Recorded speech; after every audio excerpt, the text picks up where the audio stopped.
No, I think somebody's pushing the issue here. I mean, I don't know his family problems or anything about what's there. It's kind of hard to say. Yeah. We don't know. All we know is what he does here. Yeah. We don't know the other end of the story. Right. And his mom may be sick or something, and they need the money. You get those situations. I mean, we saw it this year. You have a guy who wasn't getting a lot of time or minutes, was going to have a bigger role but not a dominant role, and he transfers and he's a player of the year in another conference. Yeah. I mean, well, now they get in the maybe transfer at a smaller school. I don't think he's NBA material. I don't think he's a Power 5. Who is that you're talking about? Come on. I don't mean to sound disrespectful, but I think his career here, and y'all can comment on this, to a certain extent has been rather disappointing. I don't think they got as much out of him as they would like to have got. I know he's probably not satisfied with what the turnout was here for him, but just the inconsistency, and I would like to think a lot of that, Marcus, had to do with injuries that he had because he was out of large. He was injured, and it was nagging stuff that you just couldn't get rid of, and it was an up and down performance when he was in.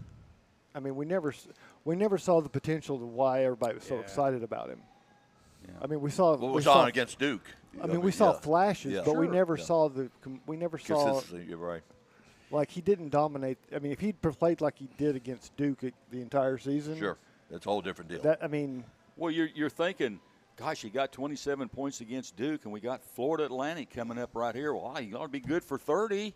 Ought to be good for 30 against Florida Atlantic. He's bigger than anybody. He got 6 points. Well, yeah, I was going to say, I thought he got about 5 points. He got 6 points. That's a problem. And the thinking with these guys right now is, hey, go in the transfer portal. Go. See if I can get a NIL deal at another place. Grass is always greener. Yeah. That's the mentality they're thinking right now. And where he should stay there at Tennessee and keep developing and show some consistency that would help him. Maybe it should be the wallet's always fatter on the other side of the fence. I don't know. No, but where's loyalty at in all of this? It's kind of that's gone.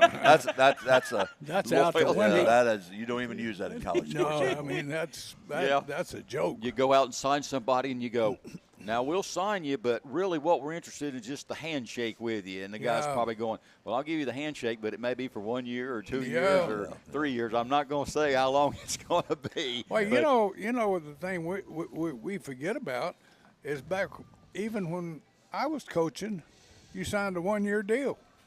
Yeah. You didn't sign a 4 year scholarship. scholarship. It's a 1 year deal. 1 year. That's right. And so you were free to move after that 1 year. Yeah, I came in '69. Yeah. And I signed a 4 year deal. And I'll tell you what it was. It was room, board, books, and tuition. It paid $13,000 for 4 years. Room, board, books, tuition, and $15 a month for laundry money. And you thought you had it made.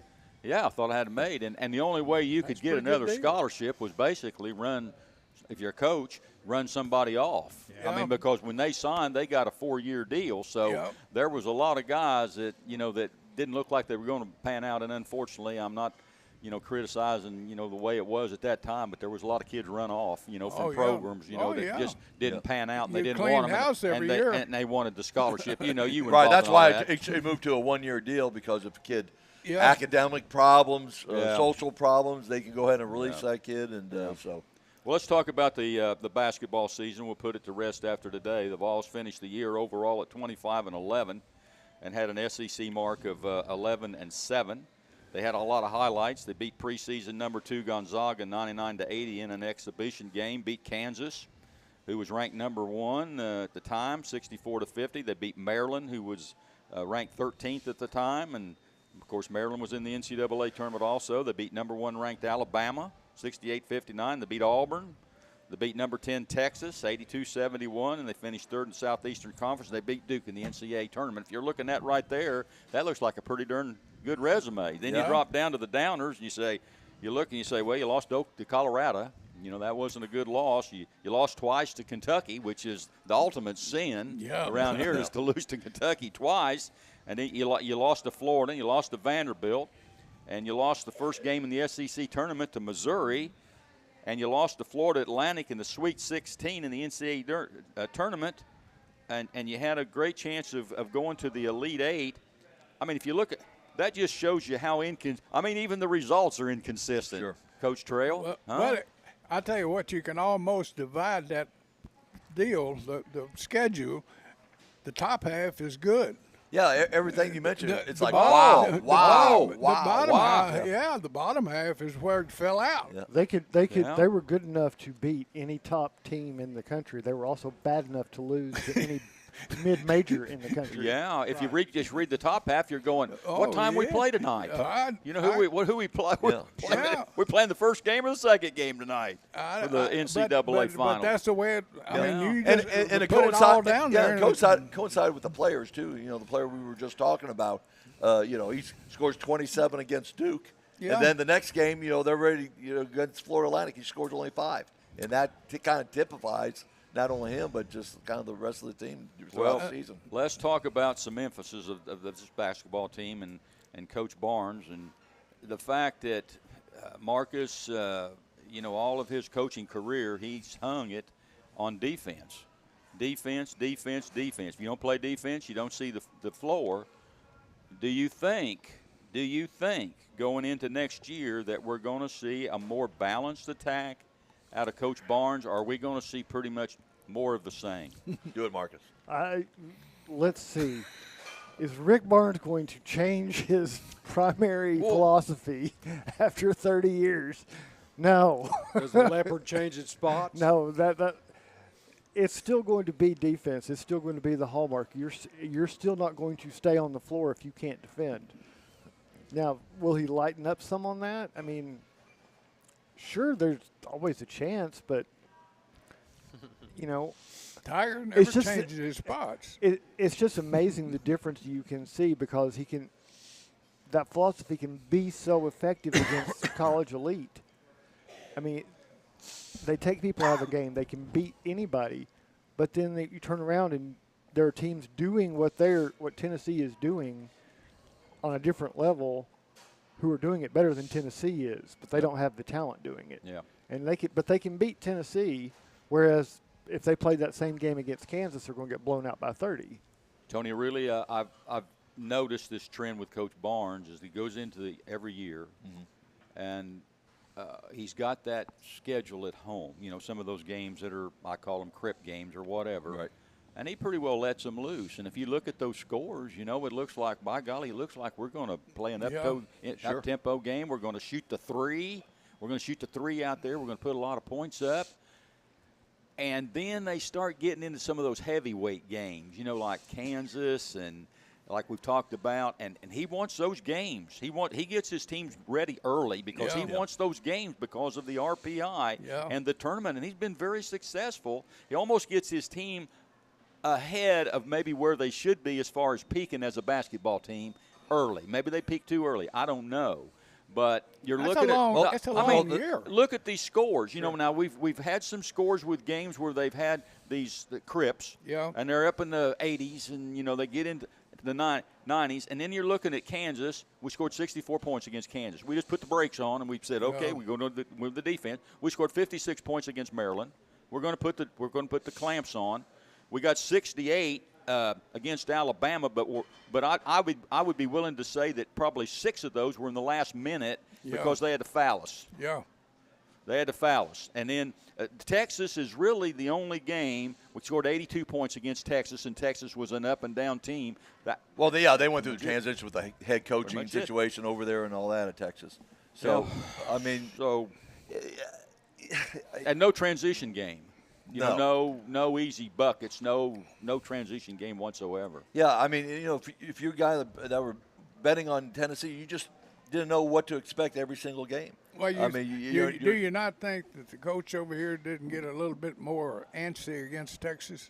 Because that's his old school. Sure. He gets jacked up just like Tennessee gets jacked up against Auburn. Yeah. Como had 27 points, or 23 points in that game. Yeah. Played really well, and I think he had 4 guys in double figures in that ball game, which made a lot of difference. But as we went down the stretch, Marcus, and it got rough got rough at the end of the year. Just, you know, we got some bad losses. We took some last-second losses, and you're saying, well, we lost some games right there at the end, but really you were better than Vanderbilt. You were better at Missouri, better than Missouri at Rome. You shouldn't have had. Shouldn't have been in that situation. You shouldn't have been in that situation with those teams. But it was the difficulty with the slump at the end of the year. Was it more related to team personnel or coaching? I think it was personnel. I think it was defensively. Tennessee could still play with anybody, but with the injuries, and I think you had fatigue as a factor as well, that the guys just they weren't able to have a consistent offense at that point. Yeah. They were given the only if there was something that was going to be sacrificed, it was the offense. Yeah. And their inconsistency there cost them. Yeah. Yeah, I mean, you know, an example we said on the player that scores 27 against Duke, and 5 against Florida A&M. And I think that was, like following up with what Mark was saying, I think that was the issue with Tennessee this year, just the inconsistency with their players. And Coach Barnes is going to always coach a certain style of basketball, but he does, he expects consistency of his players, and it just wasn't happening this year. Donnie Moore, Tennessee fans are just tickled to death that the arena's being filled and they're winning basketball games. Is that really the priority right now with Tennessee basketball, and the fact that you become relevant, maybe more so than taking a loss to Florida Atlantic?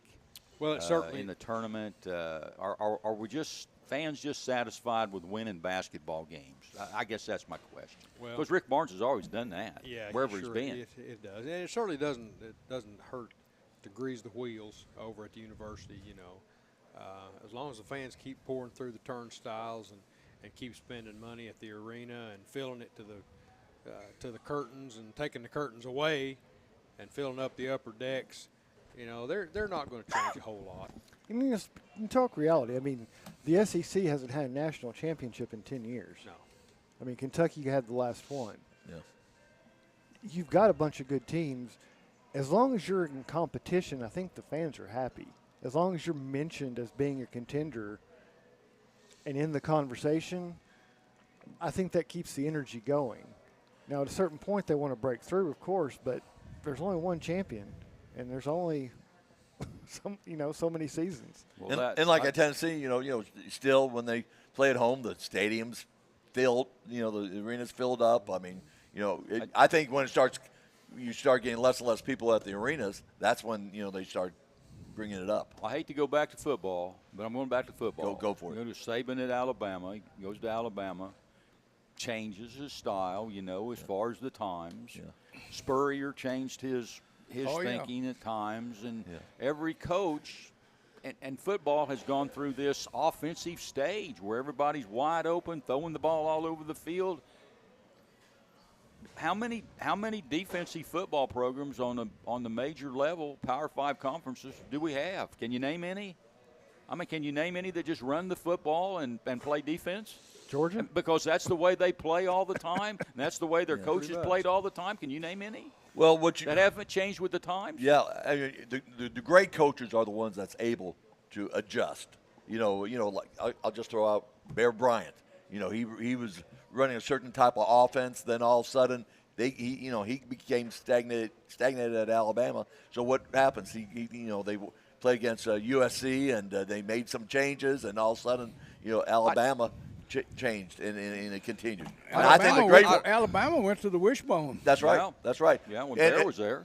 Yeah, and so when you see the great coaches, Saban has gone through the same thing too. He's had to adjust his thinking as the game has evolved. Well, you take the Tennessee program. I don't know how many offensive players we've had over there. I mean, if you're just playing defense, it's going to take away, to a certain extent, your offense. And if you're not a great defensive player, you're not going to see the floor anyway. And if you're a really good offensive player over there, let's take Caitlin Clark. Let's say she comes in. Rick Barnes is coaching Caitlin Clark. What'd she get? 40 points last night against 41. 41 points. Well, I'm not going to play her much because she doesn't play good. She hurts us on the defensive end. For crying out loud. Yeah. There's got to be something in the middle right there. She But gets half your offensive it just production. doesn't seem like there's anything in the middle here. It's just the way this is going to be. and this is the way we're going to play. We're going to play defense. We're not going to have a transition game, where we're going to milk the clock on offense against good teams, and we're going to take it, hopefully, maybe right down to the wire, and we're going to try to pull it out, and we're going to try to move on.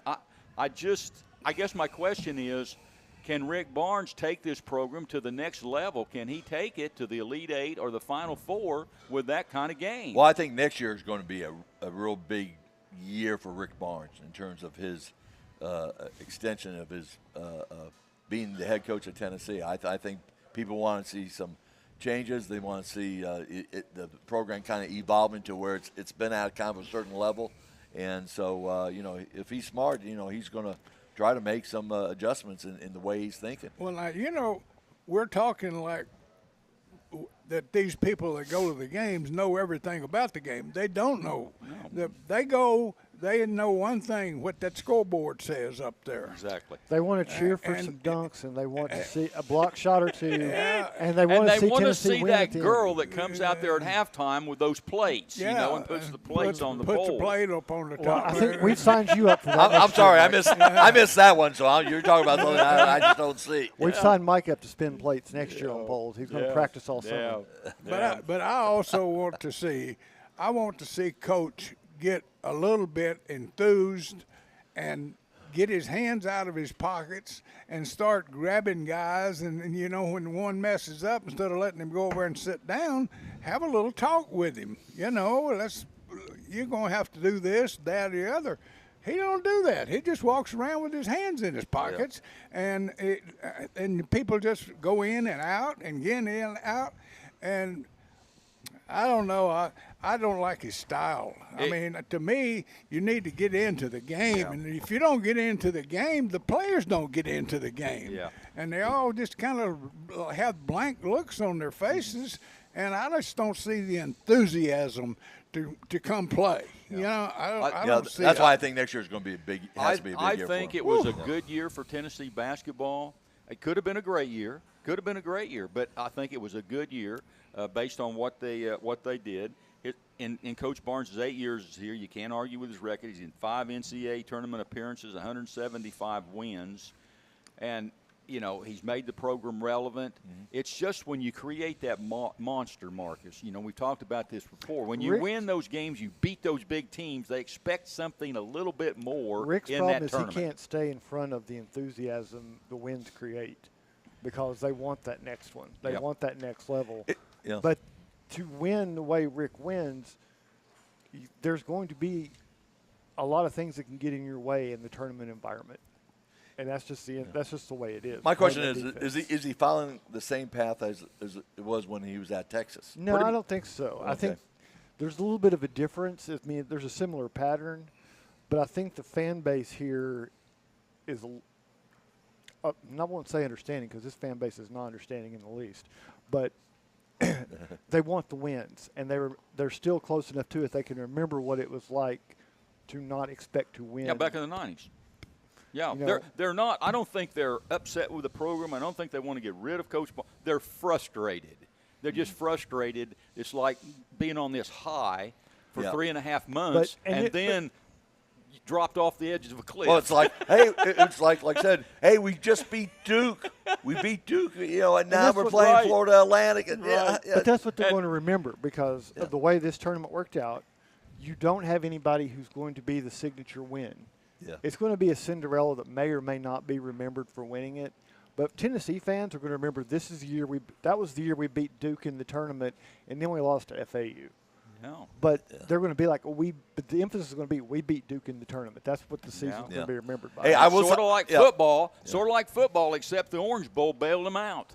If Clemson had beaten Tennessee in the Orange Bowl, it'd go, well, we lost to South Carolina, and it would. But they beat Clemson, and then they forgot about the South Carolina game. Going into the Clemson game, it wasn't all that important game, It wasn't. We got some players not playing. They don't have any players playing. They were setting themselves up. Fans were, I thought, to lose so that they would have an excuse, But when they won, we got a whole different ball game now. It was a great year. Yeah. But I think the Orange Bowl bailed them out to a certain extent. Not that the football team didn't show a lot of progress. Right. But you remember for certain things. Yeah. That's what I say, because, we talk about whether you make the play or don't make the play, people up there don't care. You know, they see you make a first down, yay! Touchdown, yay! Right. The others, you could ask them, and I guarantee you 90% of them couldn't tell you, you remember this play? Be one play they might remember. Yeah. You know? Then the rest of it is kind of like, would you hand me that beer down here? I mean, get the hell over here. Hey, it's time to turn the page, and next up is the local scoreboard with Donnie Moore and Mark It Down featuring Marcus Fitzsimmons. You're listening to the Goatee Sports page, and now stay tuned for the best in local sports. Make the big play with MVP Money Tools from Knoxville TVA Employees Credit Union. With KTVA ECUs, contactless debit card, direct deposits that hit up to 2 days early, credit cards that earn cashback reward points, and loans with competitive rates. Add all 4 MVP Money Tools to build your financial roster. It's everything you need to win financially. Join us now. Federally insured by NCAA. Equal Opportunity Housing Lender. Restrictions may apply. Call for details. 800-467-5427. Since 1925, Anderson Lumber in Alcoa has proudly served and supported our local communities. But did you know Anderson Lumber is so much more than a lumber store? You can stop in anytime and see our incredible kitchen showroom. From floors to cabinets and everything in between, Anderson Lumber's experts can help you design your dream kitchen. And then our install team will make it a reality. For anything home, we welcome you to visit Anderson Lumber in Alcoa or shop over 67,000 items online at AndersonLumberCompany.com. Anderson Lumber, since 1925. Aubrey's is known for real comfort, real food, real good. But remember, Aubrey's is also really into Blount County. Aubrey's Maryville has been a strong supporter of local schools and sports programs for more than 15 years. From baseball to football, dance teams, and marching bands, Aubrey's has helped schools and youth programs generate thousands of dollars. It's easy for us to do because it's the right thing to do. So the next time you're looking to choose a place to eat, we hope you'll choose Aubrey's. Real comfort, real food, real good. See what's on the menu at aubreysrestaurants.com. Merlin's Music World in Maryville is owned and operated by Dylan Davis and has been a fixture in Maryville since 1987. Guitars, amplifiers, lessons, sound system, and video system installations are products available at Merlin's. Merlin's also offers a 24-track digital recording studio featuring audio engineer Rusty Chambers. Visit Merlin's at 1920 East Lamar Alexander Parkway or call 977-0093. We all want our loved ones to be safe. Denso in Maryville is at the forefront of creating technology for safer vehicles. Join the automotive industry with Denso in a fast, challenging, clean, and safe environment. They offer great benefits and competitive pay, as well as a convenient on-site healthcare facility, cafes, fitness center, and more. Start your future now. Entry-level production positions start at $16 an hour for second or third shift. Visit densocareers.com/Maryville to learn more and apply. The Bluetick. Welcome back to the Bluetick Tavern in downtown Maryville. This is Mike Edwards along with the rest of our broadcast crew, and now it's time for the local scoreboard, sponsored by Mandy B. Street Realty. Donnie Moore, we went a little bit over there. That's all right. On Rick Barnes and his season, but you know, We got him put to bed anyway. We've got him put to rest now, and That's we'll move on. But let's hear some scores, guy. Well, that's a good thing. We got a few for you this morning.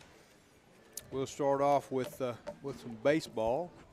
Yesterday, Greenback went to Tellico Plains and kind of wished they hadn't, I think, because the Bears put it on them. Oh, no, they didn't. I'm sorry. Greenback won that one. I was going to say, you watched the same game I did? I didn't. Yeah, Greenback won that one 16-2. They put a whooping on the Bears over there at Tellico Plains. Maryville hosted Oak Ridge yesterday, and hey, anytime you get a win against a powerhouse like Oak Ridge in any sport, it is good. But they blanked the Wildcats 11-0, so run ruled the game against Oak Ridge. So that's good. Congratulations to the Rebels. TKA, Kings Academy, went to Oliver Springs and couldn't find a report on that one, so we'll let that one slide for this week. Heritage is playing over at the Clinch River Tournament in Powell, and Heritage baseball is unusually not good so far this week, but I'm sure Robbie Bennett will get that turned around a little bit later on. Couldn't get a report on that one either. They're struggling. They are struggling. They are struggling. And that's uncharacteristically unusual for Heritage baseball. They've played a tough schedule, you know. They have. If you're trying to rebuild a program and you've lost some players and you're having to play contenders for that league, which is always strong, that makes it tough going, especially early. I think that's a lot of what they've run into. Yep, and I also didn't get a report on the William Blount versus Seymour over at the Irish Classic at Catholic last night. And that's unusual. They're usually good to report their game scores too. Moving on to softball, Maryville went to Gibbs last night. Gibbs softball is usually a powerhouse, and well, Maryville Gibbs has been in a state sectional game a couple times. Yeah, it has. So you're talking about a good program. You sure are. Both of them are good programs. Gibbs won that contest last night 4-1. Seymour traveled to South Doyle last night, and South Doyle had a Doyle's good this year, and Seymour is struggling. Seymour's struggling. 16-1 in that contest in favor of South Doyle. And the Kings Academy traveled to Christian Academy of Knoxville, and Christian Academy had a field day, 16-1 also. That'll do it for your scores, sponsored by Mandy B. Street Realty. We had some national letters of intent signed last Friday, but they didn't make it into last week's segment because they just didn't make it into the newspaper in time, so they made it into Sunday's paper. But we're going to report them to you anyway. Alcoa had a signee. Luis Tolentino has signed with Tennessee Wesleyan University for soccer. So we're going to congratulate him. He's going to continue his education and his soccer career there. William Blount had a couple of signees. Justin Bell signed with Walters State Community College for baseball. And his teammate Kendall Brewer has signed with Chattanooga State Community College also for baseball. So congratulations to these guys for continuing their baseball and academic careers at the next level. And that's it for our local scoreboard. Well, Donnie, you know, we can count down because, I mean. We can. I mean, it's April 1st, so we've basically got a month of season left before we start on tournaments. You are very right, Marcus. You're listening to WKCE 105.1 FM and 1180 AM Mid-Century Radio. And with that. Donnie, on that Greenback score, you messed up. You know, you should have gone ahead and announced that score, and when Marcus said something, you should have just said April Fool. I knew it was the other way around. It was. Yeah. It was. Well, I've been fooled on me. Doesn't that stuff have to be done by noon anyway? Marcus knows anyway. I'm going to kick it now to our veteran sports writer, Marcus Fitzsimmons, for his feature, Mark It Down. Well, thanks, Donnie. You're welcome, my friend. So we have guests in the house this morning, and not that we have a William Blount flavor on some of the hosts of this show, but we have a William Blount flavor on the host of this show. But we have William Blount Soccer in the house with us this morning. Coach Bill Baker has brought Matt and Jonas Torres with him, and off to a good start this season, Coach. Believe you. Go ahead and toss the record out there for us, just so we can put it on there. We're 7-1. 7-1. That's a good start. Yeah. You got to feel good about the first couple of weeks. I mean, yeah, it's only a couple of weeks in and the month is ahead, but you got to feel good about how these guys have come out. What are they showing you that you've liked so far? We've beat some really good teams so far, and we're just a different team than we were last year. Last year we played a lot of defense just to keep the points down, and this year we're just attack and go. And I think including the preseason, we put up 91 points already, goals. It's been fun to watch. Well, you brought a couple guys with you. Go ahead and introduce them, and let people know who they are and what they're doing for the team. I got Matt and Jonas Torres with me. Matt's a senior and Jonas is a junior. Matt plays center mid for us, and I think we have the best midfield in our division, in our region, in district. I'm sorry. Jonas plays center back for us, and he's kind of holding it down, keeping the points down for us. You won't shut Jonas up, but you'll have a hard time getting anything out of Matt. So. Okay. I got to say, this may be the first time we've talked to a soccer team that didn't bring us a forward that was or a goalkeeper. He's down at playing for One Knox in that U19 tournament in Florida right now. Okay. Yeah. Got to be careful with those too. Yes. So shaping this up and knowing that when we talk about the regular season you all have to go through, you're going to see some of the best teams in the state on the schedule. Absolutely. I mean, there's a lot of ways a coach can approach that as far as motivation and how you look at that type of schedule. I mean, how do you take it to these guys as this is what we need to do to be ready for May 1? Yeah, I think they all know. We've talked about our schedule all the time. Winter workout started in November, and we know what's in front of us. And it starts on Tuesday with Maryville, and I think we're going to go out there and put on a show for them. I think it'll be a good game.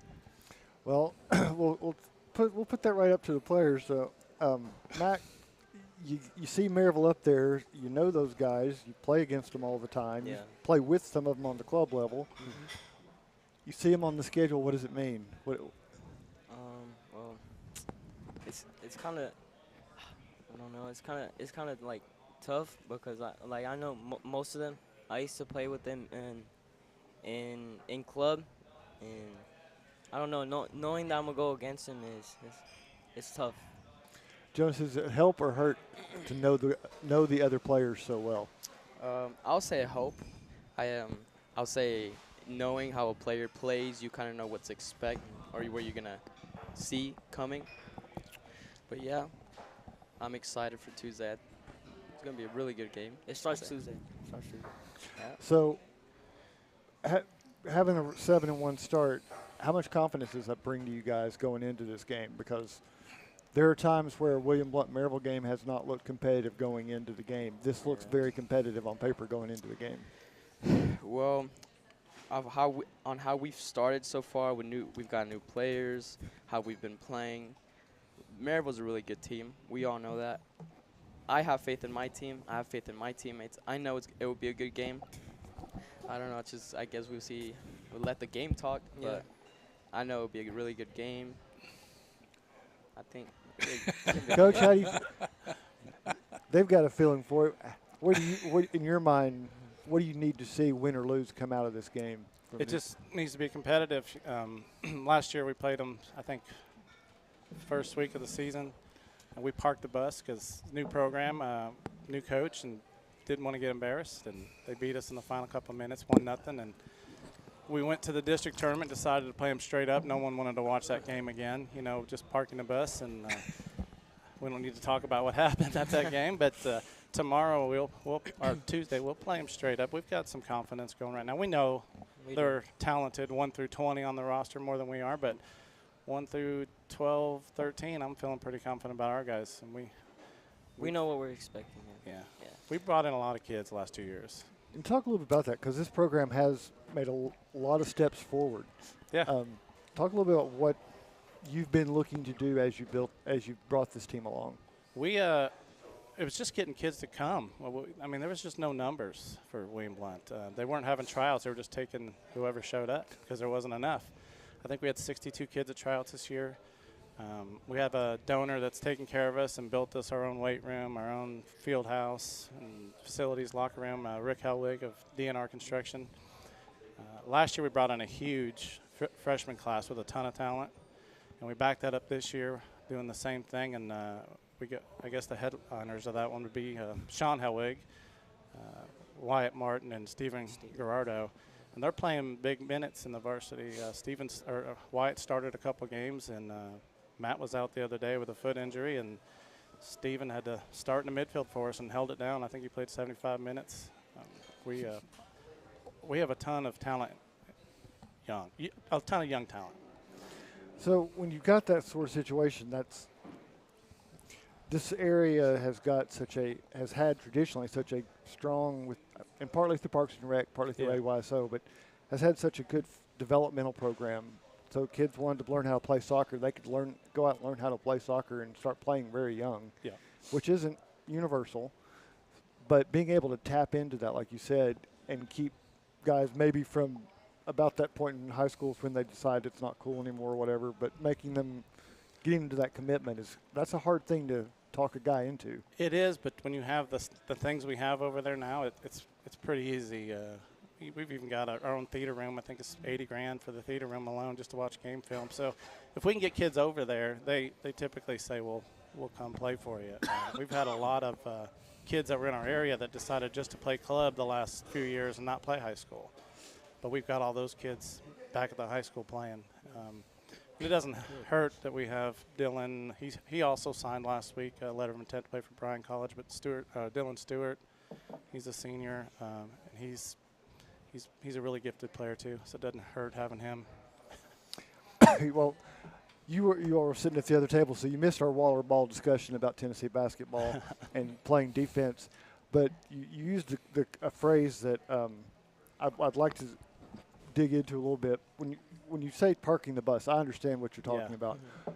Explain what that means, though, defensively, what your mindset is when you go into a game like that one, when you take that approach. We took one of our strikers down and threw him in the box for an extra defender. And we knew we were going to get pelted with shots all day. We were just hoping none of them would go in. And if we got lucky and played a through ball and maybe scored one, we might steal a game. But we knew we were going to play defense all game, and that was the game plan. And it worked. We came out of it feeling like we won. You know, we 1-0 lost to Maryville at that point in time and felt like a win. So yeah, because you feel bad if you take that approach and you still give up 5 goals. Then you've got to wonder about. Well, then your kids are mad at you too because they don't enjoy it either. But no, we probably played our best game. They played hard, but that was a different team. We'll never do that this year. We're going to play everybody straight up, and except maybe Bearden, and see what happens. Bearden's Bearden. Yeah. And by the way, Dylan was one of the ones I had on the list last week and mentioned on our list of signees last week. Yeah, he's super talented kid. He just happens to be working today. I'd love to introduce you to him. He's great. Well, Matt or Jonas, either one.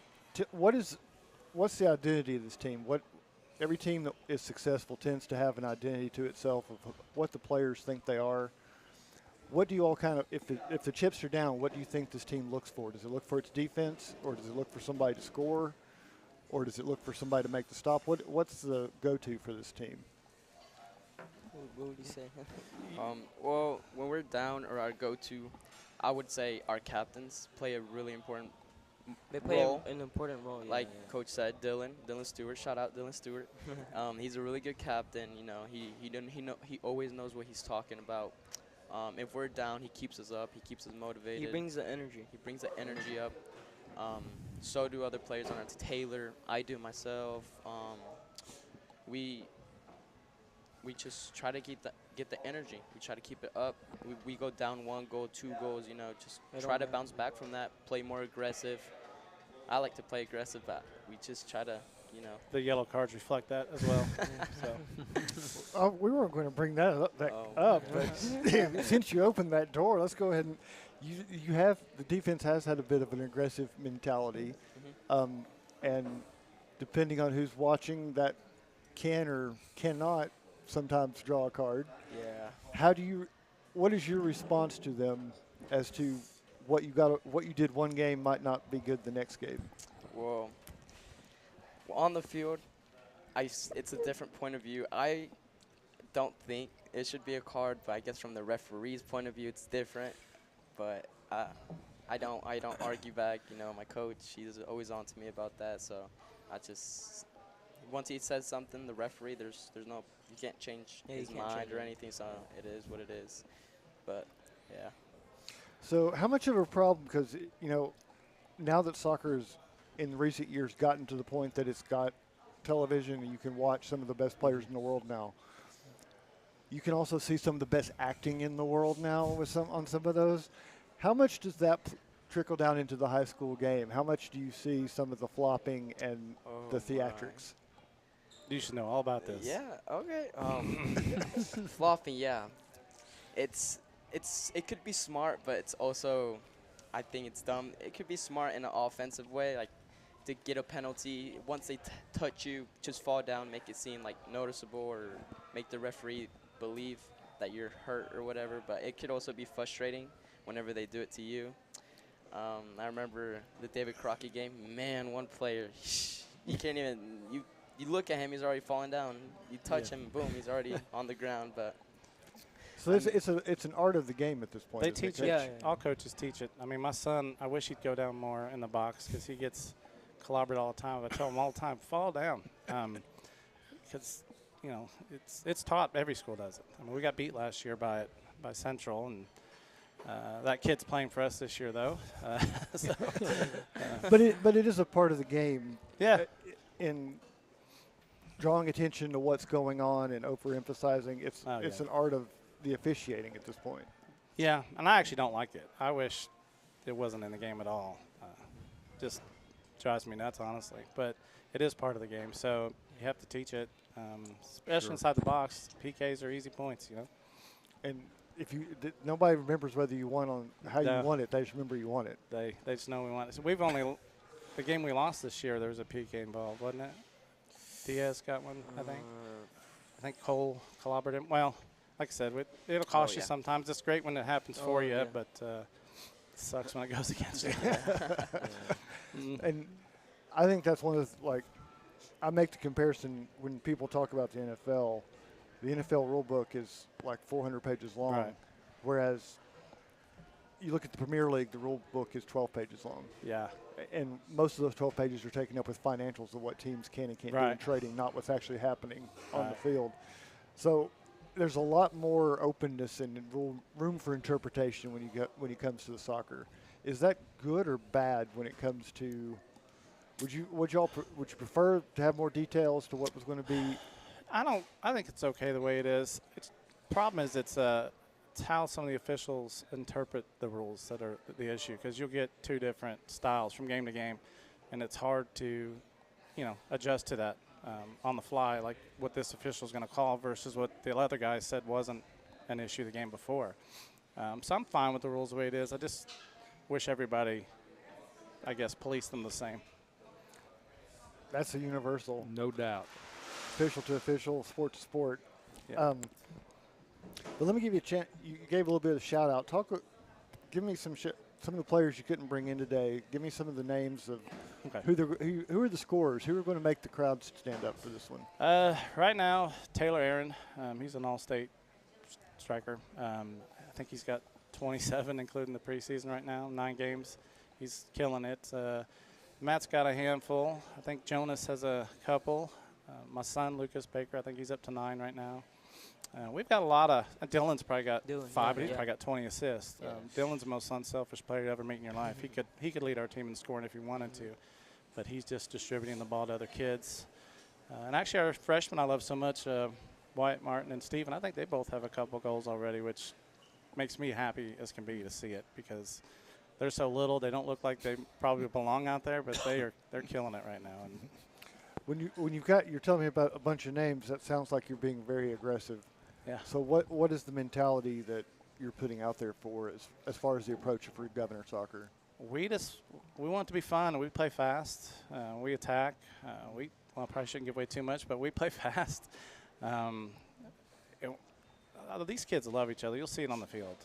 They truly love each other. All these kids hang out with each other. We got a ton. I think we kept 40 kids this year.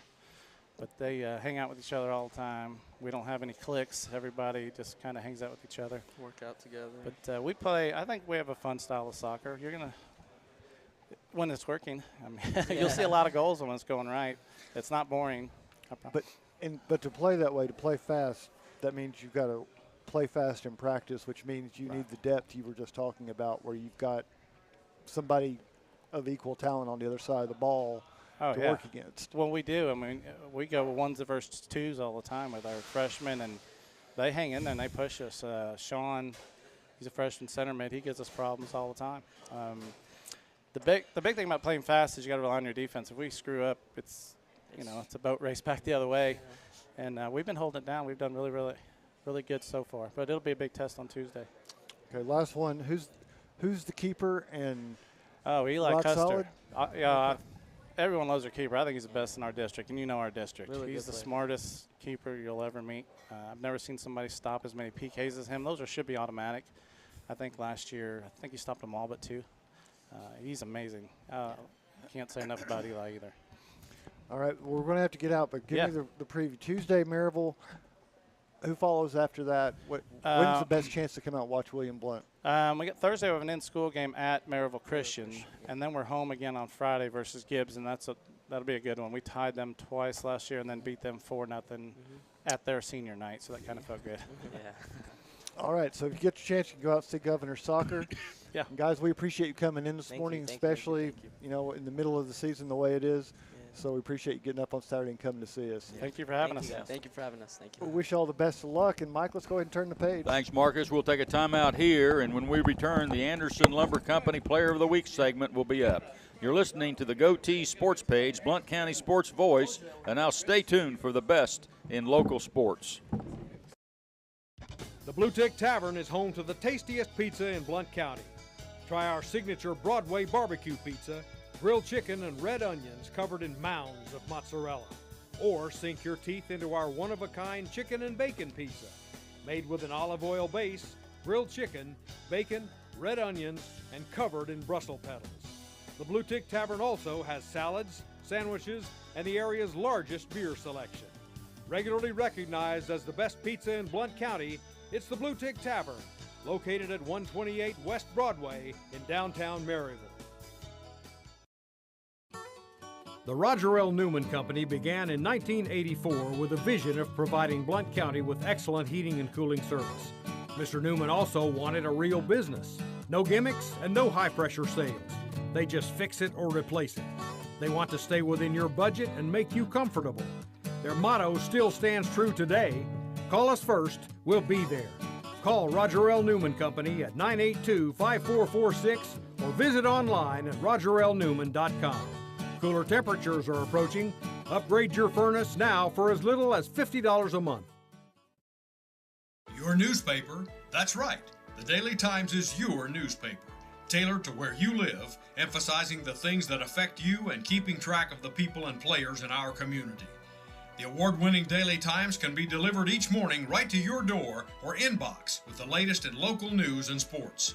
For a 30-day free trial offer, call 981-1100 and begin enjoying your life, your times, every day with the Daily Times. Dunkin' has what you need to conquer the day.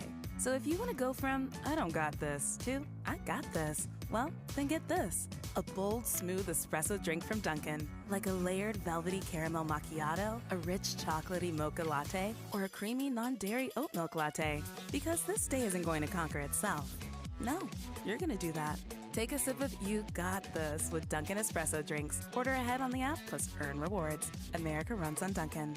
Price and participation may vary. For over 50 years and 3 generations, the people of Blount County have trusted Stevenson Tire with their vehicles and their families. Our mission has always been simple: to provide quality products at reasonable prices with exceptional customer service. Featuring tire products from Michelin, BF Goodrich, Uniroyal, Bridgestone, Firestone, and Yokohama, Stevenson Tire also offers alignment and brake services at affordable prices. Stevenson Tire Company, 2411 East Broadway Avenue in Maryville. Call 983-1621 or online at stevensontire.net. Waters Equipment is your East Tennessee New Holland agriculture and construction dealer. Waters Equipment has been serving Blount County for 48 years and has 2 locations in Maryville for sales and service for New Holland equipment. Offering shop and field service for trucks and equipment of all brands, Waters offers equipment rentals for New Holland skid steer, Mini X, and tractors. Call 238-9000 for your rental needs. That's 238-9000. Waters Equipment. Welcome back to the Bluetick Tavern in downtown Maryville. This is Mike Edwards, and it's time for the Anderson Lumber Company Player of the Week segment. Marcus, you going to switch gears and talk a little baseball, huh? Yeah, I'm versatile like that. Yeah, we can flip right over. We like that. We like that. All right. And we've got a house full this morning. Yeah. Maryville Baseball has joined us, And if you're watching the live stream, it's filling up the whole screen this morning. That's the way we like it. Yeah. Yeah. And it beats putting our ugly mugs on there.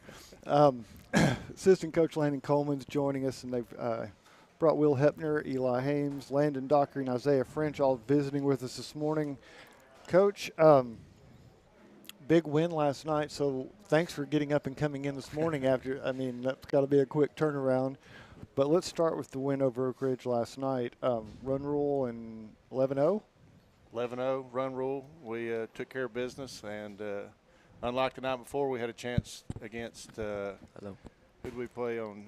Gibbs. We played Gibbs the night before and had a chance to put the run rule on, and we had a circus inning and didn't get it done, but took care of the job last night.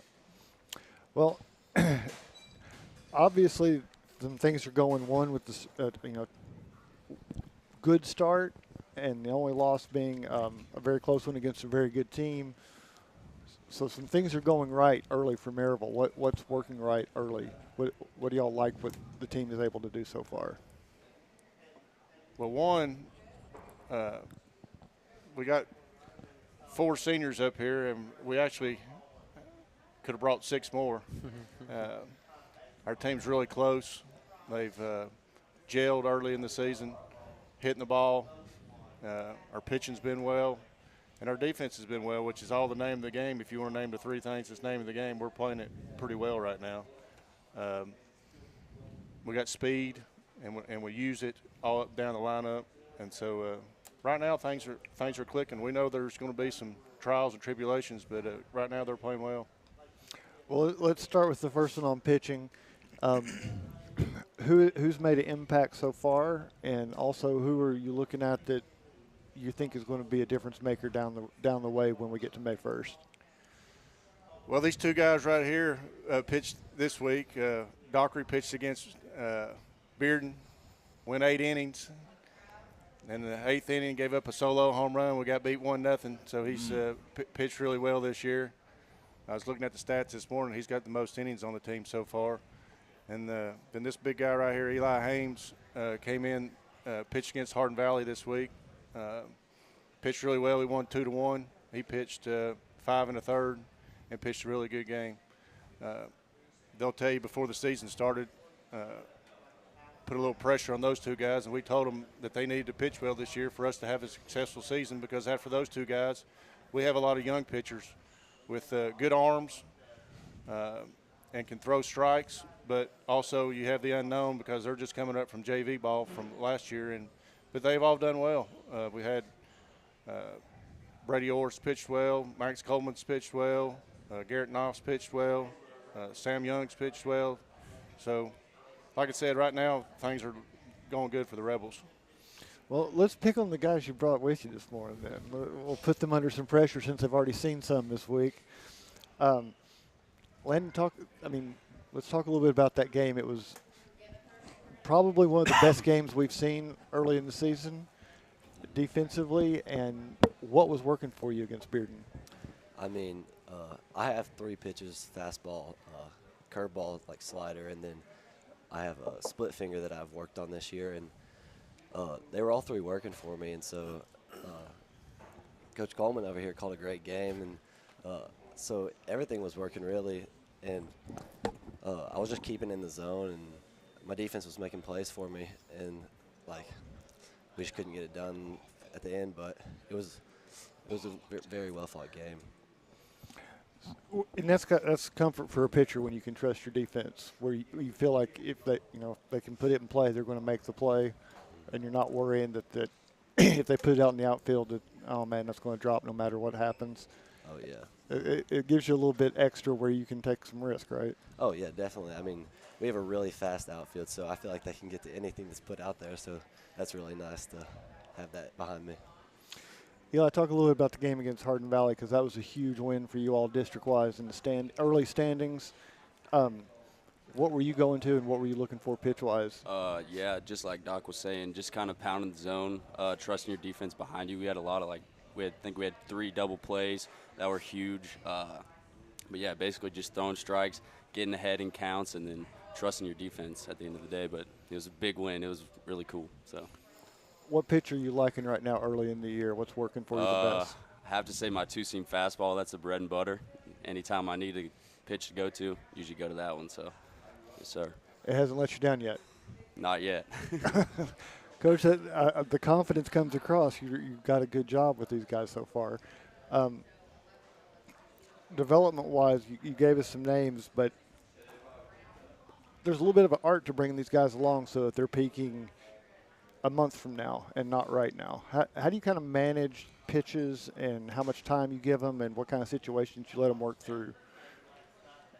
Well, we started back, I guess, after Christmas break, coming back in January, and of course the pitchers and catchers are,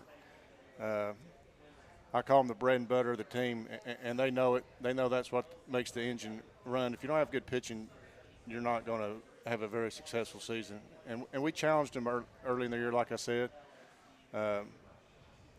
But the main thing is all those guys I mentioned and even more, they're very competitive and want to compete on the mound. And we've told them, you don't have to strike everybody out. You just got to throw strikes, and you got to know how to pitch, and things will work out. And if you look at our stats right now, we're not a strikeout team.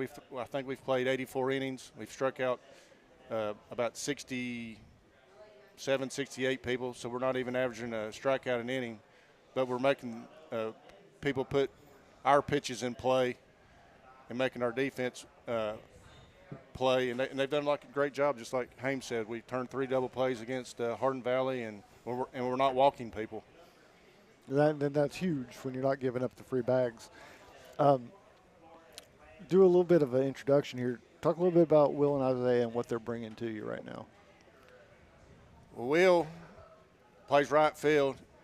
He tries to keep Doc off of him out of center field, but like Doctor said, we have some great athletes in the outfield. They're fast.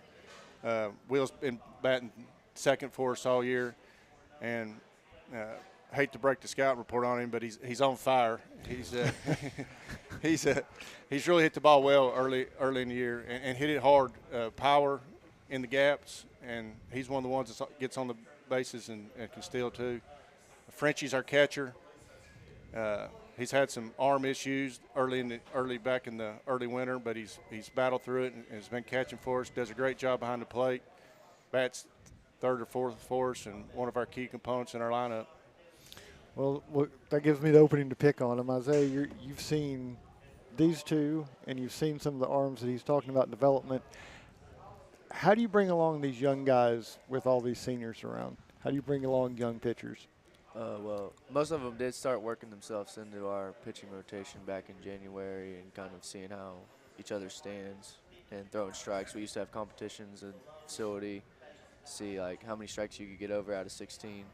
So that, I think, helped boosted their confidence a little bit when these young guys are competing with these old guys and know that they're going to be able to pitch and go out there and win. And when on the other side, when you're on the other side of the plate and you're taking swings, does team have what's its offensive mentality? Is there the confidence that you all can get a run when you need it? Yes, I think most people would say we're a small ball team. We got these two guys right here who can bunt in almost any given situation, and I think that goes with most of the lineup as well. We've got guys 1 through 9 who are not scared to lay down a bunt, and when you have people that can do that, it's easy to get guys on. And like you said, we're fast, so we run the bases. And when you've got guys at second and third with less than 2 outs, it's easy to get runs across. So that sounds like the kind of situation where, as a catcher, you don't want to work the situational stuff because they're always trying to steal on you in the practices. Yeah, sometimes. We did do a lot of inter-squad before the season started, so, yeah. Maybe that's why his arm was hurt early in the year. He didn't want to. That could be. We'll talk. Coach bragged on you a little bit, and I don't think it was that big of a secret that you were off to a good start. So, what have you felt good seeing when you've been in the box and at bat so far? I mean, like when you're, I don't want to like say it like this kind of in like a bragging way, but like when you're hitting well, it just kind of seems like BP to you. Like you're up there like batting practice, everything seems like a beach ball. So, you know, I'm up there, I'm just working. I'm like, what am I going to do with this pitch? And I'm working different scenarios in my head. So, like, every time I step in there, I'm thinking middle away, trying to just knock it over the shortstop's head. And, I mean, so far it's been working. like they said, like we're the team that lays down a lot of bunts. So, you know, every time I'm up there, I'm always looking to bunt. I'm always looking to put either myself on base or move these runners around. So, and when you can do that successfully, it's kind of infectious. It kind of goes up and down the lineup. So, you all played together for a while. Is there a lot of trust that just anybody can get that move the runners when you need them to move? Yes, sir. I mean, there's always trust, especially when we've played with each other for as long as we have. We've been playing since probably before middle school for most of us, and you know, we trust each other. So our coach always says, hey, trust the guy behind you. So that's what we try to do. Whenever we get on base, we trust that the people behind us can move us around. So, Coach, you've got a big week coming up, a couple district games, and then some trips up to Upper East Tennessee coming. That William Blount game is always going to be a rivalry game and a count in the standings and carries a lot with it. What do you have these guys doing to get ready for that one? Well, one of our goals last night was to keep the momentum going. We didn't want to have a letdown. The week before, we felt we were a little tired on the weekend and let the last game of last week, the tiredness affect our play. So our challenge this week was to come out against Oak Ridge last night, keep the momentum going, because you don't want to have the momentum stop going into play William Blount. William Blount always gives us trouble, especially down there. It's always a hard-fought game. Usually comes down to the last inning. So we know it's going to be a challenge. And then we have Farragut on Wednesday coming to Maryville, and they're always a challenge, but we're looking forward to it. And then you've got, I believe, going up Westridge and Daniel Boone on the road to end the week. Yes, sir, and I was looking that up this morning, and I think Daniel Boone's lost maybe one or two games, and Westridge has a competitive team too. So it'll be another good week of baseball. Yeah, I mean those are tough road trips to put into the weekend and challenging games, because that's a Boone team that's usually hanging around when we get to the sectional stage, either hosting or traveling down here, and that Westridge program is coming up on the rise very quickly. So I get you take that to the AD to ask why you have to drive up, make that road trip twice in 2 days, or Well, actually, it worked out. We did a similar trip a year or two ago down to North Georgia, and it was during so they're out of school on Friday. So we'll leave school early on Thursday about noon, go up and play Westridge Thursday night, stay the night, and then, like I said, they're out of school on Friday, so we play at noon on Friday, and then we'll head back home for Easter weekend. Well, you brought us a bunch of seniors, so we're going to take the temperature on the senioritis around here and see how that's going. Guys, you got basically starting from today, you got 30 days until the district tournament starts. You got 18 games scheduled in there. That's a lot of baseball, but you've also got the end of your senior year. So how do you kind of balance things out for the next month? What's the plan going in to get things done to graduate, but also to have some fun out on the field? And I'll toss it out to any of you that want to start. I'll just start. Like Coach Sully's always talking about how school is very important. So just like going into the end of the season, like the end of our senior year, just kind of staying focused on school, finishing strong. It's kind of a big key for us, but baseball's a grind too. So I mean, got to put a lot of energy into that. So kind of bringing it all together at the end, I guess. So. Well, what I'm trying to do is at school, I'm just focused on school, and I don't really want to think about anything else. And then as soon as school's over, I just can get locked into my mindset for baseball that day, which is nice. We have about 3 hours in between school and the start of the game, so I have that time to really just change my focus from school to baseball, which is really nice, and get locked in for the game that night. Well, I'm kind of different than them because I only have one class that I really need to focus in, and it's my first class. So after my first class, I'm basically only thinking about baseball. And, I'm out here watching videos, listening to music to lock myself in. So that's kind of me, too. I don't think I have one class that I have to pass in order to graduate. So I spend a lot of days at school just thinking about who we play next week, stuff like that, getting ready for the game. Well, let me ask you this one because it's a curiosity, and you're not the only sport that has this at Maryville High School that has this unique situation, but it's kind of unusual in the area when we talk about athletic facilities. But you guys don't have your field on campus. You're basically having to drive over, go to your field where you've got a nice setup and a nice situation, but it's not like you can just leave the car parked all day from when you get to school and just walk over to the field. You've got a whole nother bit of a situation that goes on where you have to go from one school to the other. Does that ever create problems? Like if there's a wreck up by the Kinjo and you all can't get up Cerebral Road, does that ever cause problems? Or yeah, we've actually had a couple people this year. We had one get in a wreck, and then one actually got pulled over. So, but yeah, after school, it's a madhouse trying to get to the field. Everyone's rushing over there, but it's not too bad. But sometimes we have some problems driving. that's got to be a worry most coaches don't have. Do you all have to think about when it comes? Because you can't just say we're going to practice right at, as soon as the bell rings, get in the locker room, because you can't do that. They do a good job getting over. I think they're supposed to be at the field at 3:40, 3:45, somewhere around there. And if they're stuck in traffic, most of the time they're hustling coming out of their car. The other problem is you got track out there too that's also coming to the same place we're going. So there's a lot of cars headed that way about 3:35, 3:25. It almost sounds like Maryville needs a subway. Our baseball school. field when I was in high school in Indiana was not on campus either. It was at the park. So we had to drive down there. But this time of year it was snowing. So, well, your baseball season was 3 weeks long. We long. couldn't see getting down there to play. You all had to shovel it out before you could find bases. Exactly. A lot of rubber-coated balls being hit down there, I guarantee you. Well, Coach, kind of get you ready to get out of here, but congratulations on the good start.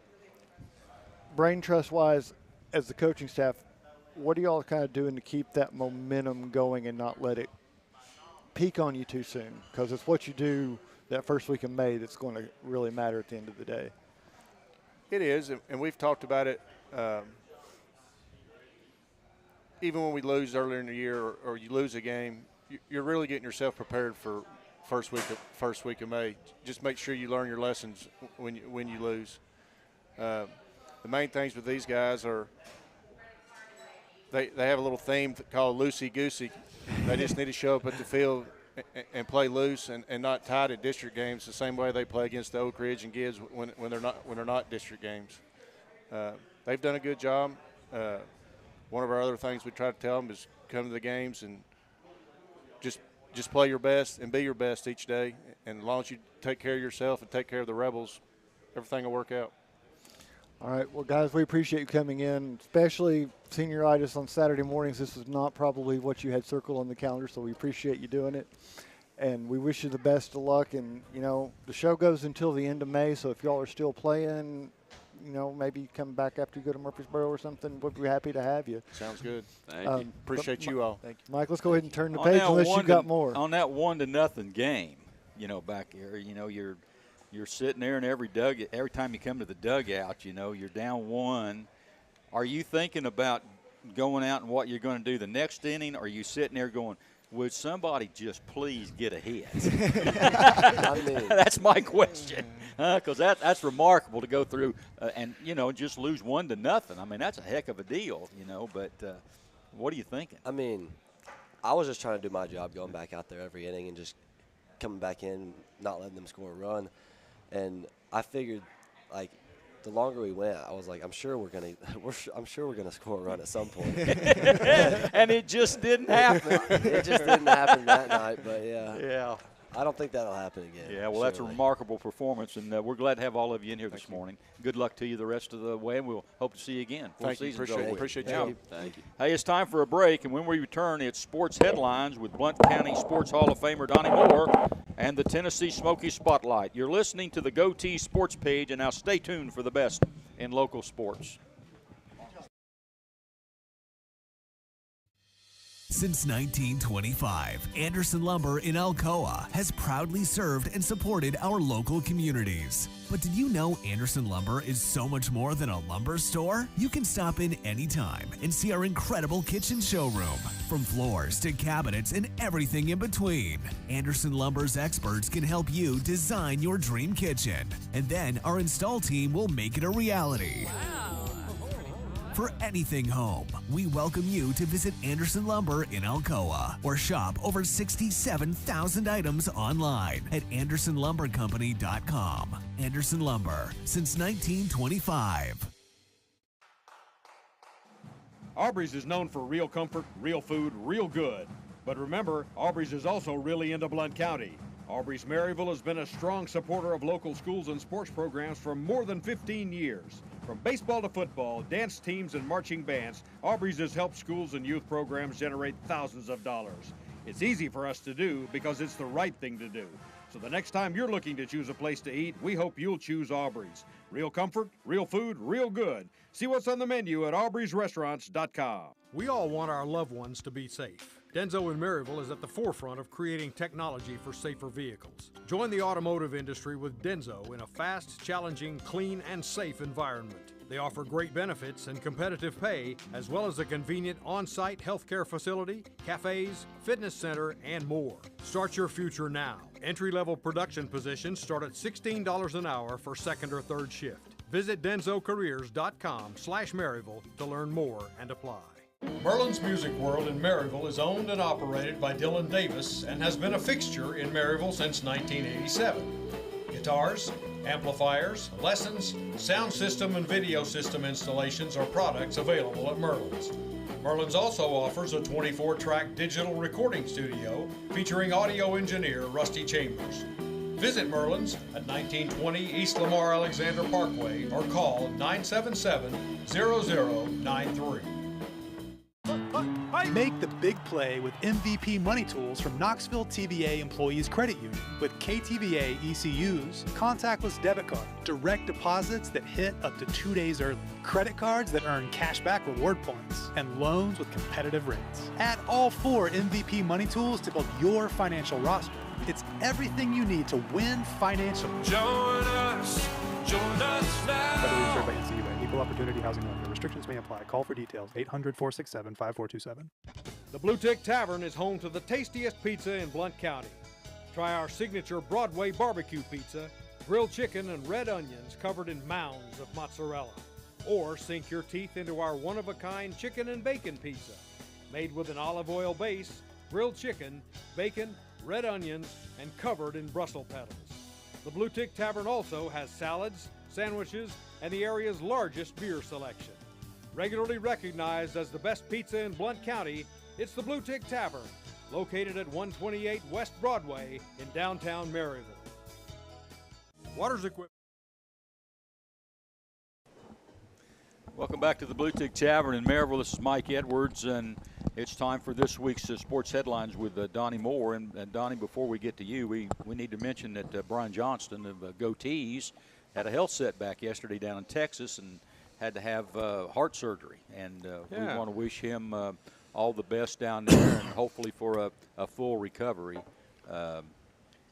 We thought the only thing going down in Texas was going on right now was the men's and women's basketball tournament, but Brian's got something going on down there himself. But we wish him the best. And a race.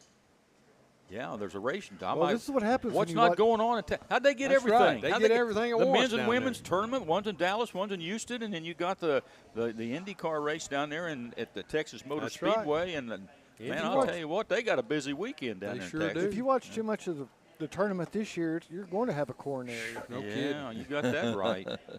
Especially if you're a Tennessee fan. Oh, yeah, definitely. Well, let's get to a little bit of sports headlining going on right here. Iowa junior guard Caitlin Clark was named this week as the winner of the 2023 Jersey Mike's Naismith Trophy, honoring her as the most outstanding player in women's college basketball. South Carolina's Dawn Staley and Aaliyah Boston were named as Werner Ladder Women's Coach of the Year and Naismith Women's Defensive Player of the Year, respectively.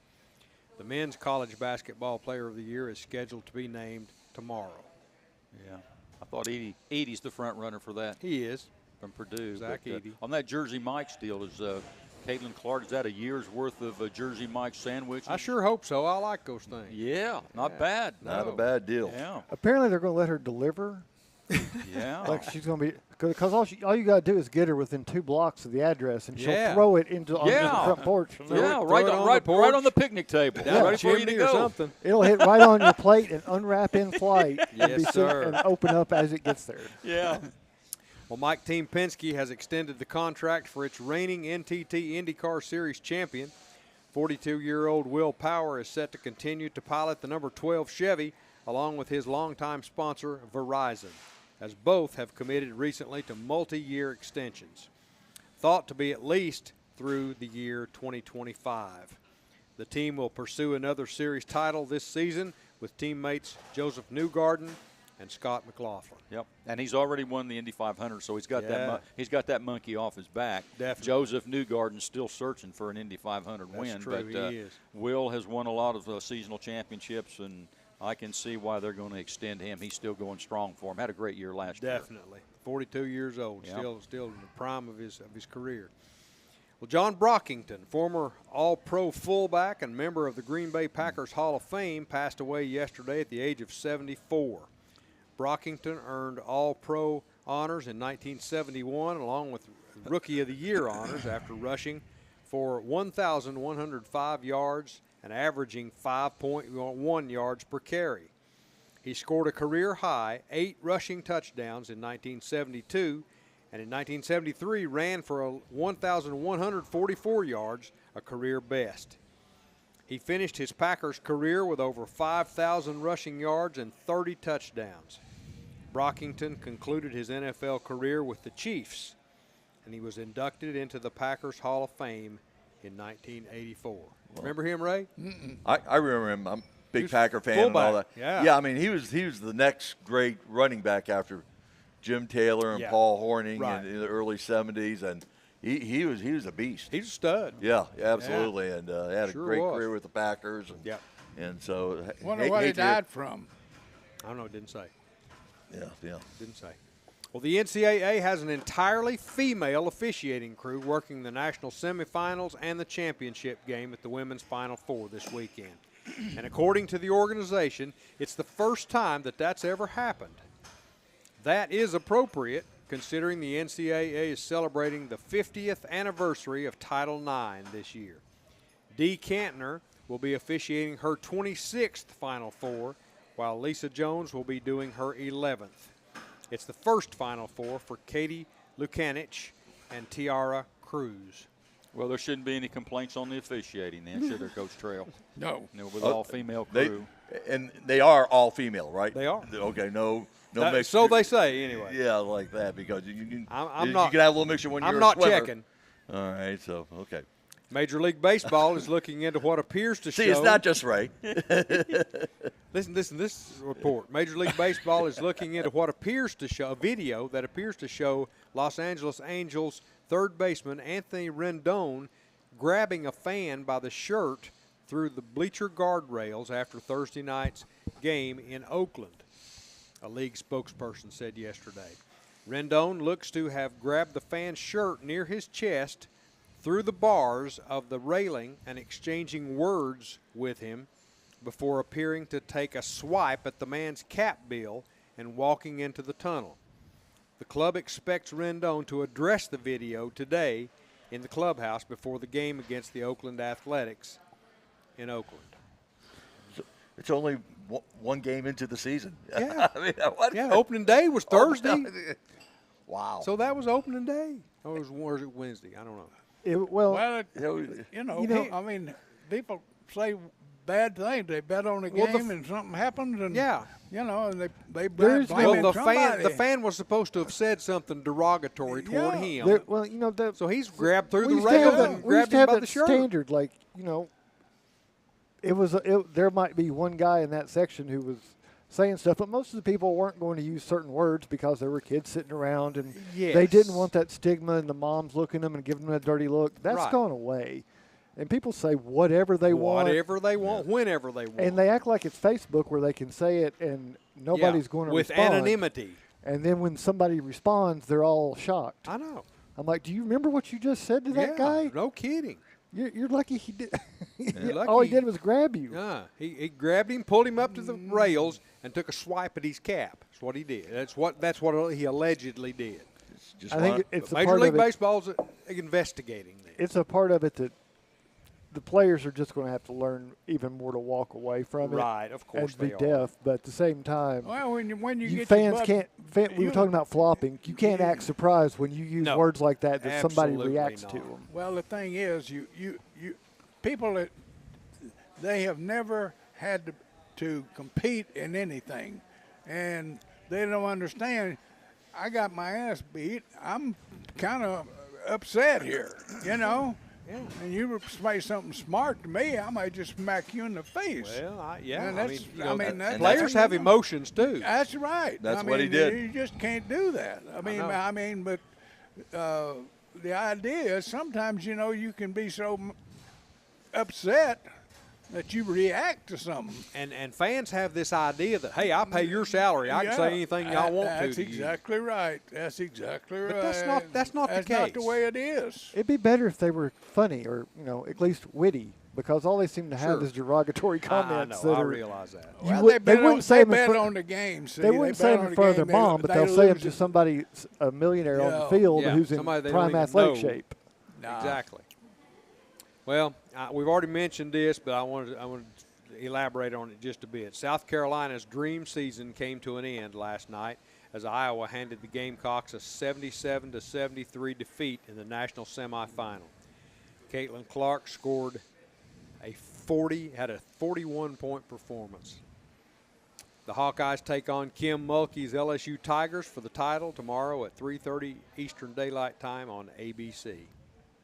South Carolina had won, 41 in a row, I think? 41 in a row. Had a dream season going right here, and got to the national semifinals and failed.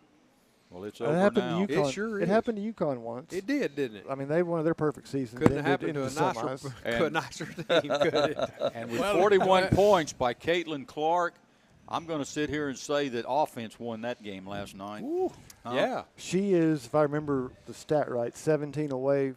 If she has 17 in the finals or more, she'll break the scoring record for scoring in the NCAA tournament. Hey, I'll tell you what, I like to see them line up and shoot the basketball. That's what them goals are up there for. Shoot the ball, score some points. That girl she's a player. And I'll tell you what, the hours and hours and hours. Nobody realizes how much time it takes to be a shooter like that. Oh, absolutely. It takes hours and hours and and the hours thing about of her dedication. is she's tall too. I mean, she's not. A lot of times a guard meaning 6 foot or so, but she's about 6'5", 6'6", and making those shots there. I mean, I'll tell you, I'll make this statement: it takes a lot more hours to be a great shooter than it does to be a great defensive player. Oh yeah. That's tell you that right. That's right. That girl can shoot going sideways. Yeah. I mean, I've never seen anybody. It's like watching. It's like watching Hoosiers. How tall? 6 feet. It's like she's Jimmy Chitwood. No. She is the living embodiment of Jimmy Chitwood. Yeah, she can hit it from anywhere. The game gets on the line. I thought so too. 6 feet tall. Even. The game No, gets. I think she's taller than that. No. That's according to her stats. Really? The game gets on the line, and she's got 2 hands right here. Throw me the ball. Throw me the ball. Throw me the ball, That's and why I'll she show you shoots what to from do. Get out of the way. Get out of the way. The half line. Yeah. But she almost had double. She had 41 points. She almost had double. I think she had 8 or 9 assists. Yeah. I mean, it's not like. Well, she did the week before. She's confident. She's confident that she's going to score, but she's not selfish. There's a difference. Yeah, you're right. Yeah, you're right. Well, she's got a great future in the pros. She's one of the greatest players I've ever seen play. I've never seen a player. She is entertaining. Shoot like she Yeah. can. Hey, listen, She really is. she's a pure shooter. Woo. That girl is a pure shooter. Oh. Yep. You give her if she was on a men's team, you give her a screen, and she'd score in the men's game. That girl was. Oh, yeah. Yeah. She's got the skills.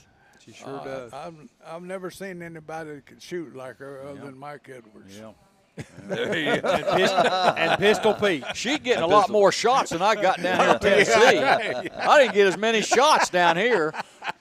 No, she you gets a did. lot of shots. Because you were a defensive team. Well, yeah, we played zone down here. We played zone. We played zone. Yeah. Anyway, that's 3:30 Eastern Daylight Time tomorrow on ABC. Yep. If you want to watch it. Well, I'm pulling for. I am too. That's the number 2 seed versus the number 3 seed. Yeah, they've never been there. Iowa's never been there. This is the LSU's first trip too. Yeah, LSU took down the number 1 seed yesterday. Mulkey, she's been there with Baylor, and won it, and this is her second year at LSU. I'll tell you, with Mulkey down there at LSU and South Carolina, where they've got their program right now, I'll tell you what, it's going to be tough for Tennessee or anybody else to overtake them two programs in the next few years. Did you hear what Mulkey told him when she took that job? She looked around. She said, "I don't see any banners." Really? So I'm going to change that. He's doing it. Well, the interesting thing is, if you think about it, some of the players that have come through at LSU, Shaq, Pistol Pete, I mean, they've had phenomenal players. Oh, yeah. This is the first LSU basketball team to make the finals. Period. Really? Yeah. Men's or women's. Shaq never made it to. Well, she's a real stylist. Them clothes that Oh, she man, wears. did you see that with that pink outfit she had I on, don't that dress she understand, had Tony. on? Maybe you can answer Yeah. that. Why doesn't she just go after each quarter and change outfits? I mean, she's got a bunch of them, and just go ahead and put a real show on by changing and coming back out after each Well, quarter. she's too busy yelling at the referees, so she doesn't have the Lord, time. She doesn't have time. she doesn't have time to do that. That outfit she had on there, a week ago, she looked like an ostrich. Yeah, Had all hell, those feathers or something down the Well, side. it's very similar to the coaching gear that Ray had when he was at Tennessee. Yeah. Very flowery, very fluffy. She's the Lady Gaga of women's basketball. I guess. I can't stand her. I'll tell you that right now. I can't stand her. Wow. Of all the people that I've ever watched coach, she irritates me more than anybody. Last night she had that finger out. She every time the referee would go by, it's like. Yeah, but for a referee, it's hard. It's hard to take someone serious when someone's pointing at you. You got ruffles on your shoulders. I'll tell you what. I mean, She had those big old flowers, pink yeah. flowers on all the way down her Yeah, arm. I don't. It's not an outfit you'd wear to Gaddy's to get some pieces, is it? No, I wouldn't. I wouldn't wear it nowhere. I tell you what. Ray keeps that one in his closet. He hasn't ever gone it out. Yeah. Well, that's it for this week's sports headlines. Hey, Let's bring the Tennessee Can Smokies spotlight into Can I focus. add one more? Yeah, go ahead. I like that. Have at The it. NCAA, in their great wisdom, has suspended head football coach Tony Anesi, the head coach of Ferris State, who won the Division II championship, because after the game, he had players smoke cigars in the locker room, and also took some of the nameplates that had Ferris State off the walls. And so the NCAA, in their great wisdom, has suspended him next year from the very first playoff game for next year because of these violations. The NCAA, they just did that.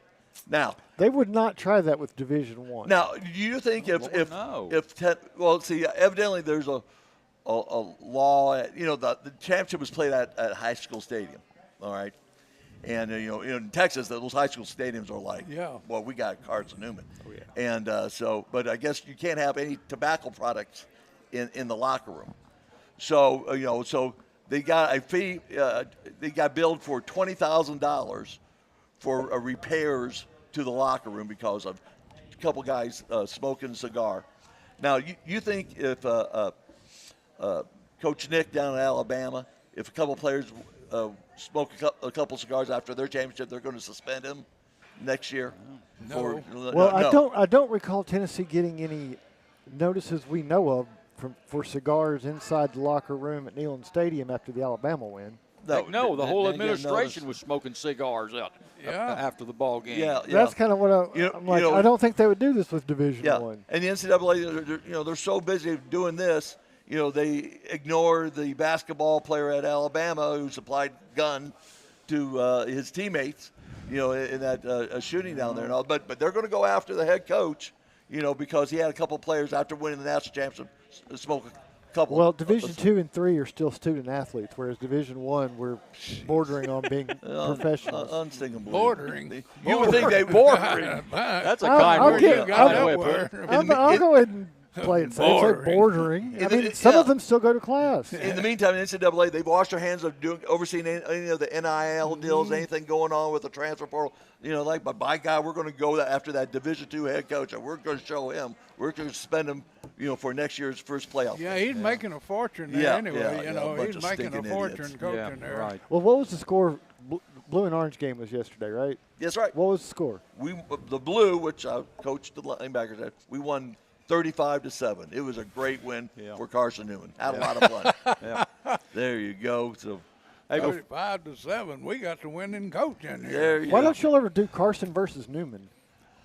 I got to figure out who that is. Yeah, Carson versus Newman. I'll do some research. Okay. Hey, but before we move on here, and Mike Edwards, coach at Carson Newman. Yeah, baseball. Opening day was Thursday, I believe. They had 21 stolen bases on opening day. The last time that happened, the last time that 21 players stole bases on opening day, 1907. 1907. You know what that means? Yeah.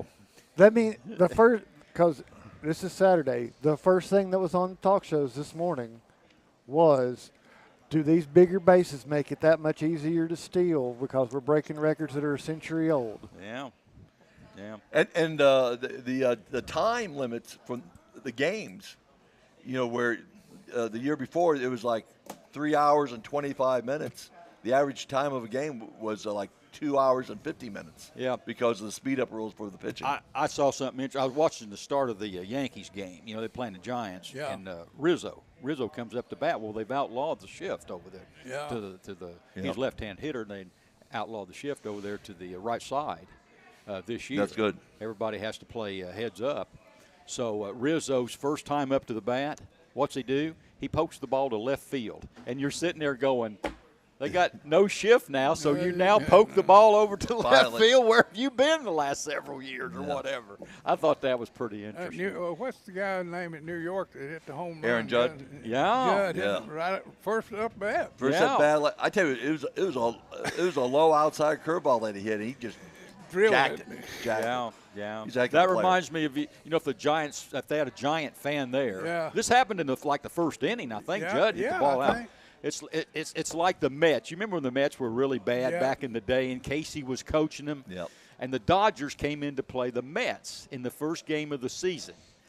The first pitch, and they were playing in the Polo Grounds. So the very first pitch that the Mets pitcher put up to the plate, the first pitch, first game of the season, first batter, the Dodger guy hits it out of the stadium. Somebody in the stands, a Met fan, holds up a sign that says, "We'll get him next year." That's what I thought of when Judge hit that ball out. If there was a Giant fan there, we'll get him next year. Now, I tell you what, I would never throw that guy a strike. I guarantee you. I tell you what, when he come to the plate, he'd just be standing there because I'd be throwing it over here, up here. My question about Aaron Judd, to me, he's the best player in Major League Baseball. Yeah. Why didn't he join the American team for that World Classic and all that? I don't know. Our well, best he player. had so damn much money, he had to stay home and count. And he's still counting. Yeah, he's still counting. Well, we got a couple of minutes here. Let's talk a little bit about the NCAA basketball tournament, and we're going to talk about it in the next segment too. But we talked about all the parity that there was in college basketball. We didn't expect this much parity in the finals, huh? Well, we've gotten to the point that we're no number 1, 2, or 3 seeds left, and it's going to be a tournament nobody remembers. Yeah. No matter who wins, their fan base will remember, but this will be the one nobody remembers who won it. Yeah. Tony, and I know we got to get out of here, but how do you think the fans are they going to be excited about this Final Four and watch it, or do you think it's just? I think so. Just personally, I think it's been very exciting. You had so many tight games, so many teams that have been really not in the picture are in it right now. To me, and a lot of the games are very close games. Yeah. So to me, I think this has been a very exciting tournament and enjoyable to watch. Yeah. Well, we'll take it up here after break. Marcus, did you pick FAU to be in the Final Four? I thought that was one of your picks. Yeah. Hey, it's time for a break, and when we return, the panel presents their Shelter Insurance bold predictions. You're listening to the Go Tees sports page, and now stay tuned for the best in local sports. Waters Equipment is your East Tennessee New Holland agriculture and construction dealer. Waters Equipment has been serving Blount County for 48 years and has 2 locations in Maryville for sales and service for New Holland equipment. Offering shop and field service for trucks and equipment of all brands, Waters offers equipment rentals for New Holland skid steer, Mini X, and tractors. Call 238-9000 for your rental needs. That's 238-9000. Waters Equipment New Holland, excellence in service. For over 50 years and 3 generations, the people of Blount County have trusted Stevenson Tire with their vehicles and their families. Our mission has always been simple: to provide quality products at reasonable prices with exceptional customer service. Featuring tire products from Michelin, BF Goodrich, Uniroyal, Bridgestone, Firestone, and Yokohama, Stevenson Tire also offers alignment and brake services at affordable prices. Stevenson Tire Company, 2411 East Broadway Avenue in Maryville. Call 983-1621 or online at StevensonTire.net. Your newspaper? That's right. The Daily Times is your newspaper, tailored to where you live, emphasizing the things that affect you and keeping track of the people and players in our community. The award-winning Daily Times can be delivered each morning right to your door or inbox with the latest in local news and sports. For a 30-day free trial offer, call 981-1100 and begin enjoying your life, your times, every day with the Daily Times. Dunkin' has what you need to conquer the day. So if you want to go from, I don't got this, to, I got this, well, then get this. A bold, smooth espresso drink from Dunkin'. Like a layered velvety caramel macchiato, a rich chocolatey mocha latte, or a creamy non-dairy oat milk latte. Because this day isn't going to conquer itself. No, you're going to do that. Take a sip of You Got This with Dunkin' Espresso drinks. Order ahead on the app plus earn rewards. America runs on Dunkin'. Price and participation may vary. The Roger L. Newman Company began in 1984 with a vision of providing Blount County with excellent heating and cooling service. Mr. Newman also wanted a real business. No gimmicks and no high-pressure sales. They just fix it or replace it. They want to stay within your budget and make you comfortable. Their motto still stands true today: call us first, we'll be there. Call Roger L. Newman Company at 982-5446 or visit online at rogerlnewman.com. Cooler temperatures are approaching. Upgrade your furnace now for as little as $50 a month. Welcome back to the Blue Tick Tavern in downtown Maryville. It's Mike Edwards, and it's time for the panel Shelter Insurance Bowl Predictions segment for the week. And our Go Tee Sports Page crew are here: Donnie Moore, Coach Trail, and Marcus Fitzsimmons. Coach Trail, I'll start with you. Three of the four teams that's in the men's Final Four come from warm weather states. 2 from Florida and 1 from California. There's no Midwestern states in there. Nobody from the Big 12, nobody from the Big 10. They got all the publicity this year. There they are. Warm weather, man. Basketball. You think they got to play longer, huh? I don't know what it is, but by golly, that's the way it is this year. Warm weather team. I'll be dead gum. Yeah. And Miami coach Jim Larinaga, he went to the Final Four with George Mason, and, of course, he's got to be, Marcus, a little bit of the sentimental favorite in this tournament. The fact that he's been around a long time and has never won at all. He's been there, and I think this is Miami's first trip to the Final Four. But you don't know how many more coaching years he's got left, but there he is. I mean, if you've got one that's going to be the fan favorite, I mean, I would lean that way because they're really the only major Power 5 team left. Yeah. But and you look at their story. I mean, his story is good, and like you said, it comes a lot from working at a smaller school and having a whole lot of success down there. Yeah. And you got Miami from the ACC and UConn from the Big East. But for the most part, this has been a year, Donnie, of busted brackets. There's no top seeds. There's nobody from number 1 to number 3 seeds that's in the finals. Unbelievable. Absolutely. Everybody's bracket got busted early. I mean, there was some huge upsets in this tournament. And I think that's what's with this Final Four, there's no upsets left to be had. No. Not really. Yeah. And that's been the riding thing for the first 3 weekends was upset. Mm-hmm.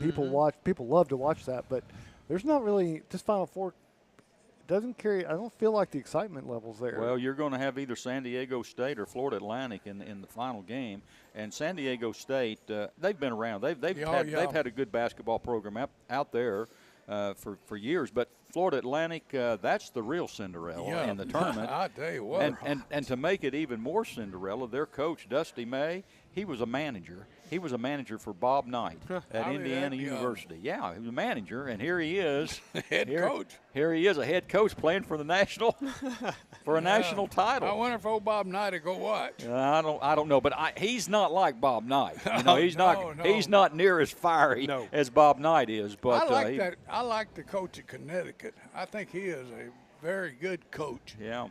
Only thing is, one of his best players has got the flu or something. He don't know if he's going to get to play. Yeah. Miami, Marcus Jordan Miller against Texas didn't miss a shot. I don't know of anybody that's played in tournaments in the past that's gone without. He was seven. He was 7 for 7 from the field and 13 for 13 from the free throw line. Sounds like they should have given him the ball some more. Yeah. That's a Mike Edwards game there, That's not quite. Not quite. There's a few misses in there. Oh, no. Either category. Hey, Allegedly. Yeah. Let's talk a little bit about San Diego State. They won the game against Creighton, and they got there as a result of a call. Yeah. Pretty much an official's call, and true. we've talked about it in the past. We, not too fond about officials making a call there that might decide the game, and it was a little ticky tacky. Yeah, it was. On the call. A little ticky tacky, but you had to feel for Creighton a little bit on that situation. Huh, Coach Trail? Well, you feel sorry for anybody that comes down to a minute and gets a dumb call. I don't have a problem that it was. I'll say it was the correct call. But that said, I don't think you can change what you're going to call on that level at the 39th minute, because the first 39 minutes that was not being called. I don't think it's fair to the players to adjust in the final minute that you're going to make that kind of call where you've swallowed your whistle on that type of play for 39 minutes. It was not. It was. I mean, it was a could be, but at that time, I would have let the game go to tie. Yeah. But you hate to do that. You feel for Creighton, but San Diego State is there, and they're worthy of being there. They beat some awful good teams. Their route has been tough for them, and they've lived up to the challenge of every one of the games. Question, Donnie, fans at Houston, who's going to have the most fans? All these teams have to travel a little bit. Yeah, and we're going to see who travels. That's for sure. We're going to see who has the most loyal fan base. Yeah. Because nobody. It's not a home game for anybody. No. Dusty May, the coach of Florida Atlantic, made a comment last week that I thought was, alarming, in the fact that they're right there where they need to be and they're playing for a national championship. He had stated that some of his players at this point have been tampered with as far as going to trying to entice them to go to the transfer portal. Mm-hmm. I think that's really unfortunate for this basketball team or anybody, to even alumni or whoever's doing this, if it's true, to even be doing this with a team that's in a dream season like this. That's just uncalled for. I'll tell you what, that's just no class. Yeah. No class people. And all they're doing is waving money in front of these kids and let him do what he's doing. I mean, you're not going to stop him from playing, but it irritates me that they talk about money to guys that's in the tournament. Now, that really bothers me. Yeah. I tried to rank these four teams in the finals, Marcus, and you can comment. I've got UConn as the favorite because they've won all 4 games in the tournament by an average of 22.5 points. They've not even been challenged all the way through this tournament. No one has even come close to them. I've got Miami number 2. They supposedly, because they're heavy on the NIL deals. So I've got them number 2, but they've also got a fine basketball team. They won the ACC regular season and have performed really well in the tournament. Number 3, I've got San Diego State. This is an interesting story because we've talked about Rick Barnes this morning and his emphasis on defense. San Diego State, their major emphasis is on defense. Yeah. So if they win it, they're going to be one of the few teams that's ever won the national championship with an emphasis on defense, whether without being a balanced type of team, offense and defense, or more on the offensive end than the defense. So we'll watch that story. Well, I know who Rick Barnes is going to be rooting for. He's going to be rooting for San Diego State, I guess, because that's their situation there. Florida Atlantic. I'm pulling for Connecticut. Florida Atlantic number 4. All games in the tournament have been close. They've played the closest games in the tournament. Is that an advantage, Marcus, for Florida Atlantic to be pretty much weather tested, so to speak, all the way through this tournament? It's got to be for them. Like I said, the way this has worked out, I think if they had drawn it up on paper, they would not have had Florida Atlantic and San Diego State playing each other. They would have had those two playing UConn and Miami, because that would have been a much more interesting matchup, because you've got the two Cinderellas on one side, and then you've got a Power 5 and you've got a basketball Big East program on the other side. So you're guaranteed that Cinderella's going to get there, but wow, it would have. I mean, me personally, I would love to see Florida Atlantic win it because they're a gritty team. I mean, just the way they out-grittied Tennessee to win. They can play defense. They're small. They're quick. They're fun to watch. I mean, you may not like them when they're beating you, but they're still fun to watch. Yeah. You don't like them when they're beating you. Well, let's get to the picks. Okay. I think Connecticut's about a 5-point favorite today in their game against Miami, and I think the other game has got San Diego State as about a 2.5-point favorite over Florida Atlantic. So, Coach Trail, you were 3-2 last week. 3-2, and everybody else was 2-3. So we got to get back to 500 or above. So let's see what we got. So, Coach Trail, San Diego State or Florida Atlantic? Florida Atlantic. Marcus? I'm going to tell you my 3 right now. I'm going to take Florida Atlantic, I'm going to take UConn, and I'm going to take UConn to win it all. Okay. And I'm going to take UConn, and I'm going to take San Diego State because Coach Trail took them last week, and I didn't. And Donnie, who you got? I got UConn today, and I got San Diego State, and then I got UConn to win it all. And UConn to win it all. Okay, I've got UConn to win it all. Coach Trail, who do you have? UConn. Do you have UConn to beat Miami? Yeah. Okay, and you're picking UConn. Mm-hmm. Donnie or Marcus, you got UConn? Yep.